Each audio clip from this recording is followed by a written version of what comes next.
സുഗമോദേവി സീരിയലിൻ്റെ ഏറ്റവും പുതിയ വരാനിരിക്കുന്ന എപ്പിസോഡിൻ്റെ റിവ്യൂയിലേക്ക് എല്ലാ കൂട്ടുകാർക്കും സ്വാഗതം. ചന്ദ്രോത്ത് തറവാട് ബോംബ് വെച്ച് തകർക്കാൻ പോയ ത്യാഗരാജൻ്റെ മണ്ടത്തരം അറിഞ്ഞ് അരുന്ധതിയും CPയും കമ്മീഷനൊക്കെ കൊടുത്ത് എങ്ങനെയൊക്കെയോ ത്യാഗരാജനെ കേസിൽ നിന്ന് ഒഴിച്ച് പുറത്തിറക്കിക്കൊണ്ടുവന്നു.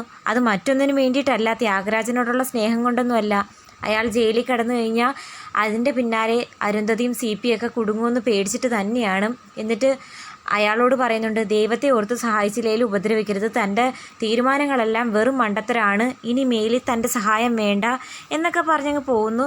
അതിൻ്റെ പിന്നാലെ അരുന്ധതിയും CPയും വീട്ടിൽ വെച്ച് പറയുന്ന എല്ലാ കാര്യങ്ങളും മറിഞ്ഞു നിന്ന് കേൾക്കുന്ന ജിൻസി അതെല്ലാം അറിയിക്കാനായിട്ട് ത്യാഗരാജൻ്റെ വീട്ടിലേക്ക് വരുന്നു.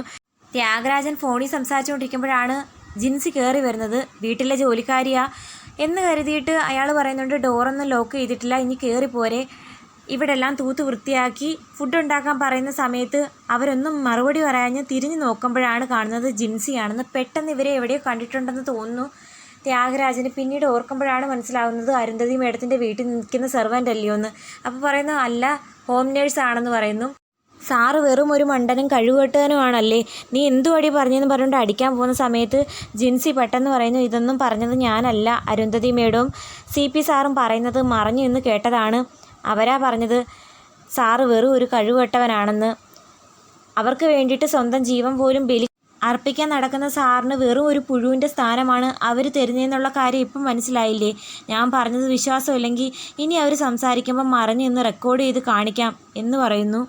അതെല്ലാം കേട്ട് ത്യാഗരാജൻ ചോദിക്കുന്നു, നിൻ്റെ ഉദ്ദേശം എന്തുവാ? അവിടുത്തെ ആളായ നീ എന്നെ കാണാൻ വന്നിരിക്കുന്നത് എനിക്കെതിരെയുള്ള എന്തെങ്കിലും നീക്കമായിട്ടാണോ എന്ന് ചോദിക്കുന്ന സമയത്ത് ജിൻസി പറയുന്നുണ്ട്, ഒന്നിനുമല്ല, ക്യാഷിന് വേണ്ടിയിട്ട് തന്നെയാണ്. എനിക്കെതിരെ ഒരു നീക്കം നടക്കുന്നുണ്ട്, അതിന് എനിക്ക് കിട്ടിയ ഏറ്റവും വലിയ പോംവഴി സാറുമായിട്ട് ചേരുക എന്നതാണെന്ന് അവൾ പറയുന്നു. എനിക്ക് 1,00,000 രൂപ ക്യാഷ് വേണം, 3 മാസത്തിനുള്ളിൽ തന്നു തീർത്താൽ മതി. സാറിനോട് അരുന്ധതി മേഡത്തിന് എങ്ങനെയാണ് ആറ്റിറ്റ്യൂഡ്, അതുപോലെ തന്നെയാണ് എന്നെയും തീരെ ഇഷ്ടമല്ല. അതിന് കാരണം ദേവികയാണെന്നും പറഞ്ഞുകൊണ്ട് നടന്ന കാര്യങ്ങളെല്ലാം പറയുന്നു. അതായത് താൻ ഫുഡ് കൊടുത്താലേ കഴിക്കൂ എന്നുള്ള ഋഷി ഇപ്പം ദേവിക ഫുഡ് കൊടുത്താലേ കഴിക്കൂ, ദേവിക മരുന്ന് കൊടുത്താലേ കഴിക്കൂ എന്നൊക്കെയുള്ള അവസ്ഥയിലാണ്. തനിക്ക് വെറും ഒരു വേലക്കാരിയുടെ സ്ഥാനം മാത്രമേ ഉള്ളൂ. എല്ലാ കാര്യവും തുറന്നു പറയുന്നത് കേട്ടിട്ട് ത്യാഗരാജൻ അങ്ങ് അമ്പരക്കുന്നു. ചുരുക്കത്തിൽ നമ്മൾ രണ്ടാളും മേഡത്തെ സംബന്ധിച്ച് വെറും കറുവേപ്പിലയാണ്, ഉപയോഗം കഴിഞ്ഞ് ഏത് സമയവും ഇനി പുറന്തള്ളാം. ഞാൻ സാറിനോടൊപ്പം നിന്ന് കഴിഞ്ഞാൽ സാറിന് ഗുണങ്ങളുണ്ടാകും. ഇന്നലെ ചന്ദ്രോത്ത് ബോംബ് വെക്കാൻ പോയി, അത് വെറും ഒരു പരാജയമല്ലേ? അത് കാരണമല്ലേ സാറിന് മേഡത്തിന് മുമ്പിലുള്ള വില പോയത്? ആ ബോംബ് ആയിരുന്നില്ല ചന്ദ്രോത്ത് വീട്ടിൽ വെക്കേണ്ടത്.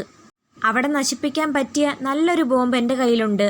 നമ്മൾ ഒരുമിക്കാമെന്ന് തീരുമാനിച്ച ആ കാര്യങ്ങളെല്ലാം തുറന്നു പറയാമെന്ന് ജിൻസിയും പറയുന്നു. അപ്പം ത്യാഗരാജൻ ചോദിക്കുന്നു, നിന്നെ വിശ്വസിക്കാമോ? 100% വിശ്വസിക്കാമെന്ന് ജിൻസി പറയുമ്പോൾ ത്യാഗരാജൻ എങ്ങനെയെങ്കിലും അരുന്ധതിയുടെ മുമ്പിൽ ആളാവണം. അതിന് ഏത് മാർഗ്ഗം സ്വീകരിച്ചാലും അയാൾക്ക് കുഴപ്പമില്ല. അതുകൊണ്ട് തന്നെ അവൾക്ക് കൈ കൊടുക്കുന്നുണ്ട്, ഒരുമിച്ച് നിൽക്കാമെന്നുള്ള രൂപത്തിൽ. അതേസമയം ദേവികയും നന്ദനും തമ്മിലുള്ള പ്രശ്നങ്ങളൊക്കെ ഒരുവിധം തീർന്നു തുടങ്ങുമായിരുന്നു. അതായത് സിദ്ധാർത്ഥൻ വിളിച്ച് നന്ദനെ ഉപദേശിക്കുന്നു, ദേവികയെ ജോലിക്ക് പോകണ്ടെന്ന് പറഞ്ഞുകൊണ്ട് വീട്ടിലിരുത്തുകയല്ല ഇന്നലെ ഉണ്ടായ പ്രശ്നത്തിന് സൊല്യൂഷൻ ചെയ്യേണ്ടുന്നത് എന്നൊക്കെ പറഞ്ഞ് കാര്യങ്ങൾ മനസ്സിലാക്കി കൊടുക്കുന്നു. അതിനെ തുടർന്ന് നന്ദനൊന്ന് അയഞ്ഞു തുടങ്ങുന്ന ആ സമയത്താണ് ജിൻസിയും ത്യാഗരാജനും ഒന്നിക്കുന്നത്. ജിൻസി തൻ്റെ ഫോണിലിരിക്കുന്ന ആ വിലപ്പെട്ട തെളിവ്, അതായത് ഋഷിക്ക് ഫുഡ് കൊടുക്കുകയും ദേവികയുടെ കൈ പിടിച്ചുകൊണ്ട് കിടക്കുന്ന ഋഷിയൊക്കെ ആ ഫോട്ടോയിലുണ്ടല്ലോ, അത് കാണിച്ചു കൊടുക്കുമ്പോഴത്തേക്കും ത്യാഗരാജൻ അതിൽ പരം മറ്റൊരു ബോംബിൻ്റെ ആവശ്യമില്ല, നീ എന്നെ കാണാൻ വന്നത് എൻ്റെ ഭാഗ്യമാണ്, എന്തായാലും ഈ തെളിവ് മതി ചന്ദ്രോത്ത് തറവാട് ഛിന്ന ഭിന്നമാക്കാൻ. ആ നന്ദനും ദേവിയും തമ്മിൽ തെറ്റിക്കഴിഞ്ഞാൽ തന്നെ പ്രഭാവതിയും സിദ്ധാർത്ഥൻ സാറും തകരും. പ്രഭാവതി മേഡത്തിൻ്റെ സങ്കടമല്ലേ അരുന്ധതി മേഡത്തിന് കാണേണ്ടത്? ആ കണ്ണീര് ഞാനായിട്ട് കാണിച്ചു കൊടുക്കും. പക്ഷെ അയാൾ അറിയുന്നില്ല, തൻ്റെ മകനെ ചേർത്തുള്ളൊരു അപവാദം പറഞ്ഞുണ്ടാക്കുന്നത് അരുന്ധതിക്ക് ഇഷ്ടമല്ലെന്നുള്ള കാര്യം. എന്തായാലും ഇങ്ങനെ പ്രശ്നം ഉണ്ടാക്കാൻ തുടങ്ങിക്കഴിഞ്ഞാൽ ത്യാഗരാജന് അത് വീണ്ടും വലിയ പ്രശ്നം ഉണ്ടാകത്തേ ഉള്ളൂ അരുന്ധതിയുടെയും CPയുടെയും കയ്യിൽ നിന്ന്. എന്തായാലും ആ ഫോട്ടോ നന്ദൻ്റെ ഫോണിലേക്കൊക്കെ ത്യാഗരാജൻ സെൻഡ് ചെയ്ത് കൊടുക്കും, അതിൻ്റെ കാര്യത്തിൽ സംശയമൊന്നുമില്ല. അതേസമയം വീട്ടിലാണെങ്കിൽ സിദ്ധാർത്ഥൻ പ്രഭാവതിയോട് ചോദിക്കുന്നു, ചന്ദ്രമതിയെ വിളിച്ചിരുന്നോ? ഇന്നലെ നടന്ന കാര്യങ്ങളെല്ലാം അവരെ അറിയിച്ചോ എന്ന് ചോദിക്കുമ്പം പ്രഭാവതി പറയുന്നു, ഇല്ല, ഞാൻ ഇതുവരെ വിളിച്ചിരുന്നില്ല. അതിനൊന്നും പറ്റിയ മാനസികാവസ്ഥയല്ലായിരുന്നല്ലോ. ഇന്നലെ രാത്രി ദേവിക ലേറ്റായി വന്നതിനെ തുടർന്ന് നന്ദൻ ഇവിടെ ഉണ്ടാക്കിയ പ്രശ്നങ്ങളൊക്കെ അറിയില്ലേ? ആ കാര്യങ്ങളൊക്കെ ആലോചിച്ചുകൊണ്ടിരിക്കുക. ഇന്ന് തന്നെ ജോലിക്ക് പോകണ്ടെന്ന് പറഞ്ഞിട്ടും ദേവിക ജോലിക്ക് പോയതിനെ തുടർന്ന് വൈകിട്ട് എന്തൊക്കെ പ്രശ്നം ഉണ്ടാകുമെന്ന് ആലോചിച്ചിരിക്കുന്നത്. അതിനിടയ്ക്ക് ചന്ദ്രമതിയെ വിളിക്കാൻ വിട്ടുപോയി എന്ന് പറയുമ്പം സിദ്ധാർത്ഥൻ പറയുന്നു, എന്തായാലും ചന്ദ്രമതിയെ വിളിച്ച് നടന്ന കാര്യങ്ങളെല്ലാം അറിയിക്കണം, അല്ലെങ്കിൽ അവർ വീണ്ടും തെറ്റിദ്ധരിക്കും. ത്യാഗരാജൻ നന്നായെന്ന് കരുതി. അത് കേട്ട് പ്രഭാവതി പറയുന്നു, സിദ്ധു പറഞ്ഞ ശരിയാണ്, എത്രയും പെട്ടെന്ന് ചന്ദ്രമതിയെ വിളിച്ച് നടന്ന കാര്യങ്ങളെല്ലാം അറിയിക്കണം. അങ്ങനെ പ്രഭാവതി ആണെങ്കിൽ ചന്ദ്രമതിയെ വിളിക്കുമ്പം ചന്ദ്രമതി പെട്ടെന്ന് കോൾ എടുക്കുന്നു. എന്നിട്ട് ചോദിക്കുന്നു, ഹലോ പ്രഭാവതി, സുഖമാണോ? കുഴപ്പമില്ലെന്ന് പ്രഭാവതിയും പറയുന്നു. ഇന്നലെ വിവാഹ വാർഷിക ചടങ്ങൊക്കെ എങ്ങനെ പോയി? ഗംഭീരമായിട്ട് ആഘോഷിച്ചോ?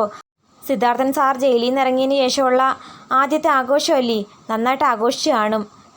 ഇല്ല ചന്ദ്രമതി, ചടങ്ങെല്ലാം അലങ്കോലായി. അത് കേട്ട് ചന്ദ്രമതി ആകെ ഷോക്കാവുന്നു. എന്തു പറ്റി? ഇനി ത്യാഗരാജൻ എന്തെങ്കിലും പ്രശ്നം ഒപ്പിച്ചോ? അല്ല, ഞാൻ പറഞ്ഞിരുന്നു ഇന്നലെ നന്ദൻ്റെയും ദേവികയുടെയും വിവാഹ വാർഷികമാണ്, എനിക്കവിടെ പങ്കെടുക്കാൻ പറ്റാത്തത് കൊണ്ട് നല്ല വിലപിടിപ്പുള്ളൊരു സമ്മാനം മേടിച്ചുകൊണ്ട് കൊടുക്കണമെന്ന്. ത്യാഗരാജൻ തന്നെയാണ് പ്രശ്നം ഉണ്ടാക്കിയത്, അല്ലാതെയും ചെറിയ പ്രശ്നങ്ങളുണ്ടായി, എങ്കിലും ത്യാഗരാജനാണ് ഏറ്റവും വലിയ പ്രശ്നം ഉണ്ടാക്കിയത്. അത് കേട്ട് ചന്ദ്രമതി ചോദിക്കുന്നു, അവൻ്റെ സ്വഭാവമൊക്കെ മാറിയതല്ലേ, വീണ്ടും അവൻ പഴയ പോലെ ആയോ? ശരിക്കും പറഞ്ഞാൽ അവൻ്റെ സ്വഭാവത്തിന് യാതൊരു മാറ്റവുമില്ല, നമ്മളെയൊക്കെ തെറ്റിദ്ധരിപ്പിച്ചതാണ് അവൻ നന്നായെന്നുള്ള രൂപത്തിൽ. ചന്ദ്രമതി ചോദിക്കുന്നു, ശരിക്കും ഇന്നലെ അവിടെ എന്താ നടന്നേ? ത്യാഗരാജൻ ക്ഷണിക്കാത്ത അതിഥിയായിട്ട് നന്ദൻ്റെയും ദേവികയുടെ വിവാഹ വാർഷിക ചടങ്ങിലേക്ക് കയറി വന്നു. ത്യാഗരാജൻ ചടങ്ങിൽ പങ്കെടുക്കുന്നത് ഭാർഗവിക്കും നന്ദനും ഗിരീഷിനൊന്നും ഇഷ്ടമായിരുന്നില്ല. ഭാർഗവിയുടെ സ്വഭാവം അറിഞ്ഞൂടെ, അവൾ എന്തൊക്കെയോ ചള്ളും പൊട്ടും പറഞ്ഞു. എന്നിട്ടും അതൊക്കെ കേൾക്കാതെ ത്യാഗരാജൻ ദയനീയമായി പറഞ്ഞു, ഞാനും ഈ ചടങ്ങിൽ പങ്കെടുത്തോട്ടെ, നിങ്ങളോടൊപ്പം പങ്കുചേരാൻ പറ്റിയ ഒരു അവസരമാണെന്നൊക്കെ പറയുന്നത് കേട്ടിട്ട് സിദ്ധു മനസ്സലിവ് തോന്നി, അയാളെ ഉൾപ്പെടുത്തി. പക്ഷേ അവൻ വന്നത് ബോംബ് വെച്ച് ചന്ദ്രോത്ത് തറവാട് തന്നെ തകർക്കാനായിരുന്നു. അത് കേട്ട് ചന്ദ്രമതി ഞെട്ടി ചോദിക്കുന്നു, ബോംബ് വെച്ചോ? അതേ ചന്ദ്രമതി, ത്യാഗരാജൻ ബോംബ് ഗിഫ്റ്റ് ബോക്സിലാക്കി സമ്മാനമായിട്ട് കൊണ്ടു തന്നു ഞങ്ങൾക്ക്. എന്നിട്ട് അവൻ്റെ ഉദ്ദേശം ഞങ്ങളെ എല്ലാവരെയും ഒരുമിച്ച് ഇല്ലാതാക്കുക എന്നതായിരുന്നു. തക്ക സമയത്ത് പോലീസ് ഇടപെട്ട് അവനെ അറസ്റ്റ് ചെയ്തുകൊണ്ട് പോയി. ഓ ഭാഗ്യം, എന്തായാലും അപകടമൊന്നും ഉണ്ടായില്ലല്ലോ. അവനിപ്പോൾ ജയിലിലാണോ? അല്ല ചന്ദ്രമതി, ആരുടെയോ പാർട്ടി സ്വാധീനം വഴി പുറത്തിറങ്ങിയെന്നാണ് പറയുന്നത്.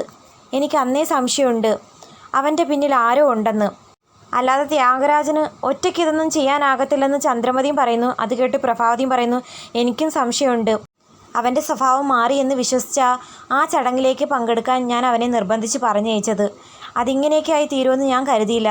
പ്രഭാവതിയും കുടുംബം എന്നോട് ക്ഷമിക്കണമെന്ന് ചന്ദ്രമതി പറയുമ്പോൾ പ്രഭാവതി പറയുന്നു, ചന്ദ്രമതി ക്ഷമ ചോദിക്കേണ്ട ആവശ്യമൊന്നുമില്ല.